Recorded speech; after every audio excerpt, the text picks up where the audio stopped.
अच्छा, असांजे मुआशरे में बेईमानी तमामु घणी वधी वई आहे ऐं मुनाफ़िक़त तमामु घणी वधी वई आहे। त हिननि सभिनीनि शयुनि जे हूंदे हिन सोसाइटी में ई रहणो आहे, हिते ई सर्वाइव करिणो आहे, त ईमानदारी सां इंसानु पंहिंजो पाण खे कीअं रखी सघे थो? छा था सम्झो?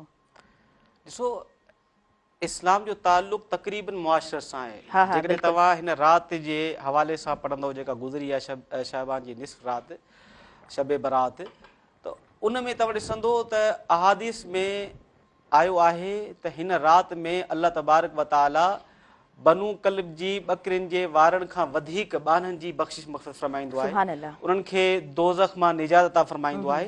लेकिन उन सां गॾु कुझु अहिड़ा बदबख़्त बि आहिनि जेके तौबह नथा कनि ऐं ज़ारी नथा कनि ऐं अल्लाह जे आॾो ॿाॾाई नथा, त इन रहमत मां उन्हनि खे कुझु न मिलंदो। उहे कहिड़ा आहिनि?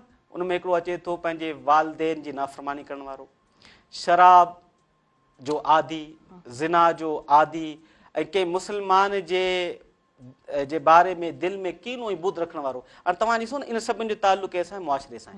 जेकॾहिं को इंसानु शराब पीए थो त उनजो घर बि तबाह, उनजो कारोबार बि तबाह, उनजा बच्चा बि तबाह, उनजो निज़ाम ज़िंदगी सॼो मफ़लूज थो वञे। त पूरे मुआशरे ते असरु पवनि था न। उहो कंहिंजो पीउ आहे त उनजी न्याणी जी ज़िंदगी तबाह थिए थी, उनजे बचनि जी ज़िंदगी तबाह थिए थी। उहो घर आहे त उन घर में उनजी घरवारी उहे सॼा डिस्टर्ब थियनि था न। इहो मुआशरे सां ताल्लुक़ आहे।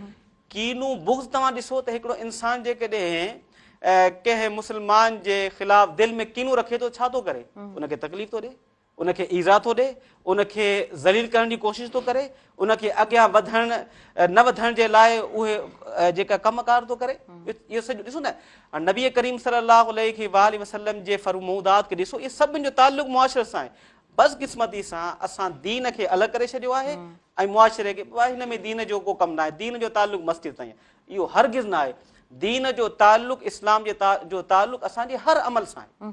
उहो ख़्वा असां ताजिर हुजूं, ख़्वा टीचर हुजूं, ख़्वा उस्ताद हुजूं, ख़्वा घर जी जेकॾहिं कमु करण वारी भेण आहे, या उन खां अलावा कारोबार करण वारो असांजो भाउ आहे, सभिनि शयुनि में असां चवंदा त मस्जिद में वियासीं, अल्लाह खे यादि कयोसीं, मस्जिद खां ॿाहिरि निकितासीं, सभु ॻाल्हियूं भुलाए छॾियूं।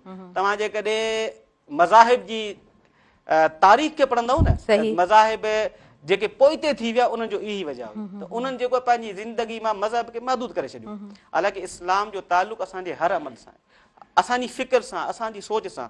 हुज़ूर नबी करीम सल्लल्लाहु अलैहि वसल्लम जी हदीस मुबारक आहे, तव्हां मां हर हिकु निगहबान आहे कंहिंजो?